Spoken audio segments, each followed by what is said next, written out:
It was a sunny July day in Norfolk when the future King of England marked a very special milestone, his 12th birthday. The celebration wasn't a grand affair in a palace ballroom, nor a regal event with trumpets and tiaras. No, this was a different kind of royal celebration, cozy, heartfelt, and delightfully low-key.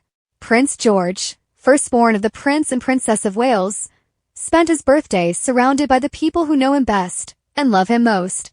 The Middletons were there, of course they were. Carol and Michael, ever devoted grandparents, made the trip to Anne Hall, the family's country residence in Norfolk, armed with warm hugs, cheerful spirits, and possibly a board game or two.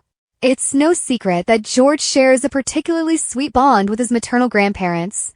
Over the years, Carol and Michael Middleton have seamlessly woven themselves into the fabric of royal life without fanfare or fuss. On this day, their presence was as essential as the birthday candles. And speaking of candles, there was naturally a cake. Not just any cake, mind you.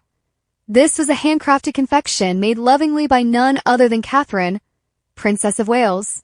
In 2019, during her appearance in Mary Berry's A Berry Royal Christmas, Catherine let slip a cherished tradition. She bakes birthday cakes for each of her children, and not the quick mix variety either. These are late night, flour on the nose, icing up to the elbows labors of maternal love. It's become something of a ritual.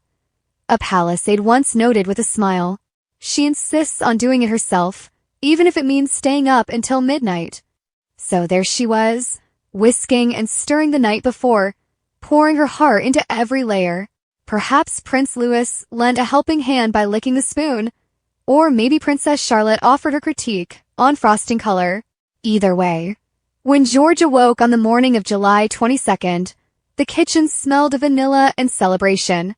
This year, the party was a family-only affair.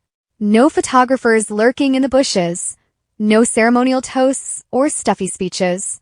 Just George, Charlotte, Louis, William, and Catherine, along with Grandma and Grandpa Middleton, enjoying the kind of moments that are all too rare in royal life. There were balloons that, oh yes, even future kings deserve helium and a bit of birthday bunting. There were paper crowns too, the kind that come in cracker boxes but feel just as regal in the hands of a child. And gifts, though the family is known for eschewing extravagance in favor of thoughtful treasures.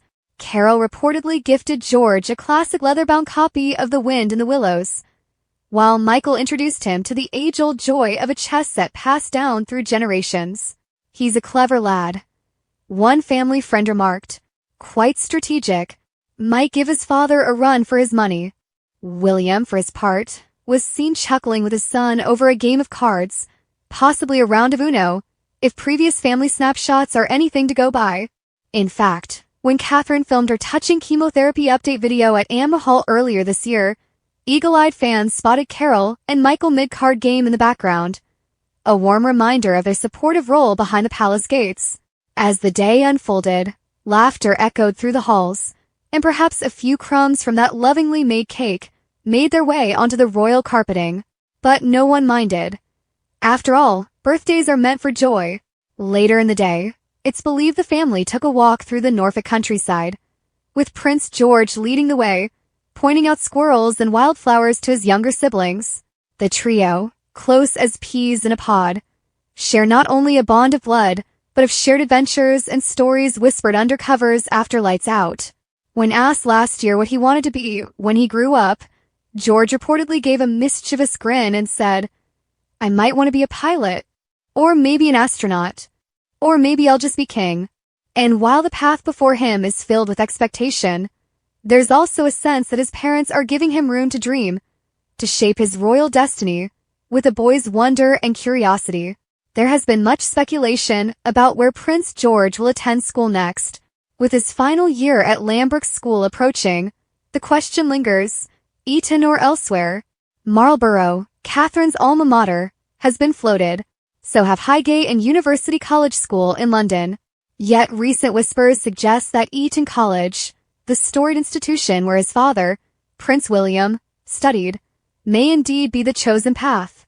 But for now, all roads lead not to Eton, but to Anne Hall, and to the quiet, meaningful celebration of a boy who is growing not just in age, but in grace and confidence. The Waleses have made a tradition of releasing portraits to mark their children's birthdays. Last year's black and white image of George, captured by his talented mother, was a hit. He looks like a little prince already, one admirer said.